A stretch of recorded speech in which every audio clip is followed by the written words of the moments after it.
আসসালামু আলাইকুম ভাই, ভালো আছেন? দেশের বাড়ি কি আপনার? রৌমারী কুড়িগ্রাম। খুব ভালো রোদ ভাই। দেশের বাড়ি কি আপনার? ভাই আমার দেশের বাড়ি ভাই কুড়িগ্রাম জেলা রৌমারী থানা। অনেক কষ্ট। কতটুকু ওজন? এটা সর্বনিম্ন 50 কেজি আছে। হ্যাঁ রে জান ভাই, গরমে। দাদার বাড়ি কই? দেশের বাড়ি কো? কুড়িগ্রাম জেলা রৌমারী থানা। কতটুকু ওজন? কতটুকু? 50 কেজি পারবো। আল্লাহ, অনেক কষ্ট। ঠিক আছে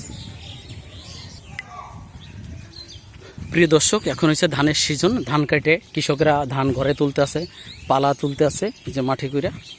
এই যে অনেক কষ্ট এই রৌদ্রের ভিতরে। যে আসসালামু আলাইকুম দাদা, দেশের বাড়ি কি আপনার? রৌমারী। রৌমারী। হাজিরে কত আপনাদের? 1000। জি আসসালামু আলাইকুম দাদা, ভালো আছেন? দেশের বাড়ি কি আপনার? দেশের বাড়ি রৌমারী কুড়িগ্রাম। দাদা আপনার দেশের বাড়ি? রৌমারী কুড়িগ্রাম। হ্যাঁ, এই যে সবাই কৃষক বাইরে অনেক রোদ্রে কষ্ট করতে আছে, ধান নিয়ে যাচ্ছে। এই যে অনেক। আসসালামু আলাইকুম দাদা, ভালো আছেন? দেশের বাড়ি কোথায়? কুড়িগ্রাম ডিস্ট্রিক্ট। কুড়িগ্রাম ডিস্ট্রিক্ট। হাজিরে কত আপনাদের? 900 টাকা। এটা ওজন কতটুকু কাকা? ওজন 7 পাহাড়ি। ঠিক আছে, তো এখন লাস্ট টাইম না? হ্যাঁ লাস্ট টাইম। আচ্ছা জি, আসসালামু আলাইকুম।